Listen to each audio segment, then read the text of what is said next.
Hey guys, Andrew McFarlane here, and whoa, okay, today we're going to get into it.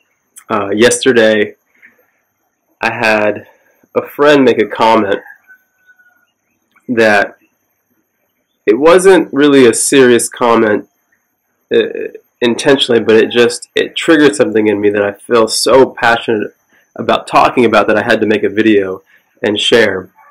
And it's this concept of living in the real world, right? We hear this all the time, that are you living in the real world, or that's not reality?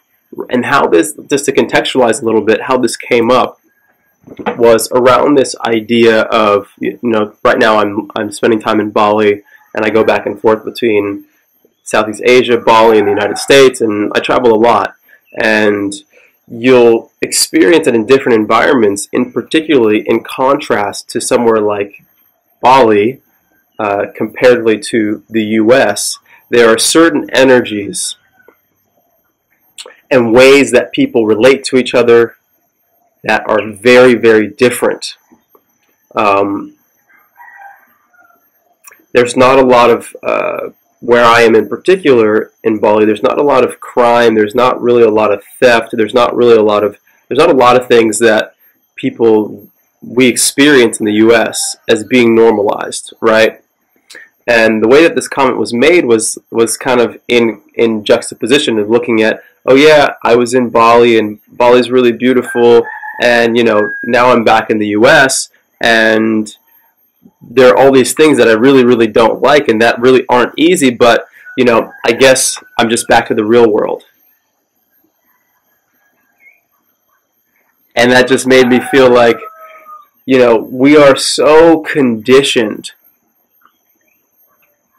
to believe that disconnection and suffering and social paranoia and whatever these things are, they become so normalized and we become so conditioned to them that we believe that that is what reality is. We believe that that is the real world. And I've heard a lot of people speak like this. People that I would even consider quite conscious still have differentiated what their ideals are from what reality is, right? Because it almost feels impossible to live, embody, and experience what you desire and what you hope to be true. And that anytime you do, right, even in a small segment, if it's an anomaly, we say it's not real, right? You experience one environment or you experience a person, right? You might experience a human being who really inspires you, right? And you almost feel like they're not human, right? That's the concept that we have. And so for me, what comes up a lot is this idea of, because something is agreed upon in a majority doesn't make it true, right? Because something is agreed upon in a majority doesn't make it real. It's just what the majority is doing. And so I want to have this conversation because I really want us to understand that this is something that actually happens quite unconsciously all the time. It's so deep ingrained in us, our conditioning is so deep that even when sometimes we might even experience something that is beautiful, it is hard for us to even accept that it is real. Because our conditioning is looking for where the problems are, right? We're waiting for the situation to get screwed up, right? We're whatever it is, you're in a job and it's like, oh my God, this is more beautiful than I could have imagined it.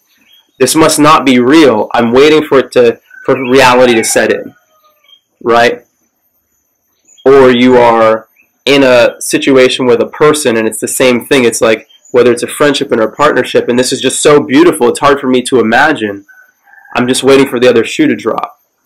I'm living in an environment, my lifestyle, right? The interesting thing that I have to point out with this, which is it feels very connected, is the ego loves suffering. The ego is identified so deeply with its suffering because it validates its existence through pain. Because the ego is pain, right? So you'll oftentimes hear people talk about how hard their life was. And bless those people, because yes, there's a lot of people out there who've struggled a lot and who've gone through a lot. But it's the identification, right? It's the idea that we are identified with the trauma, with the suffering, with the neuroses, right, as being what is actually real. And not the joy, the beauty, the peace. That is because, unfortunately, that is so rare in so many of our lives and our experience. It is not normal, so it feels unreal. It feels almost supernatural. But what if it was the case that peace was not supernatural and it was just natural? And love wasn't supernatural, it was just natural. And joy wasn't supernatural, it was just natural.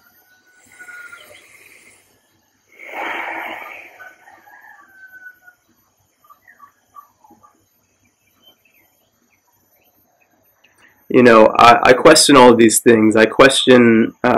I'm so willing to be crazy if it means being crazy is being loving and being connected and being in joy and at peace and wanting to serve people. If that's what crazy is, just because it's not normal. You know, there's a quote I put on my Facebook wall the other day, and it says, "People are taking authority as truth, but truth is the only authority." So in this way, people are taking the majority as authority as truth. But truth is the only authority. So just because you are not doing what the majority of people do doesn't mean you're not living in the real world. All of these things, all of these situations, all of these ways of being, we have to remember that we have created them. The human being has created them. If we want to talk about what is real, it is only what is timeless. But all of these systems and these modes and these societal things, if we look historically and if we have any perception to even just observe it now, these are just agreements that we've made and we are perpetuating them. We have created them. So we can't really say that they are real. They're only real in our experience because habitually we're so used to interfacing with them that it's become normalized. But just because we have a habit that is normalized doesn't make it real, doesn't make it true. We're just connected to it. Right? We are just connected to it because it's the thing that we're doing. It's the thing that we're used to. But it doesn't mean that it's connection itself. It doesn't mean that it's intrinsically in harmony with life itself and the depth of life. So,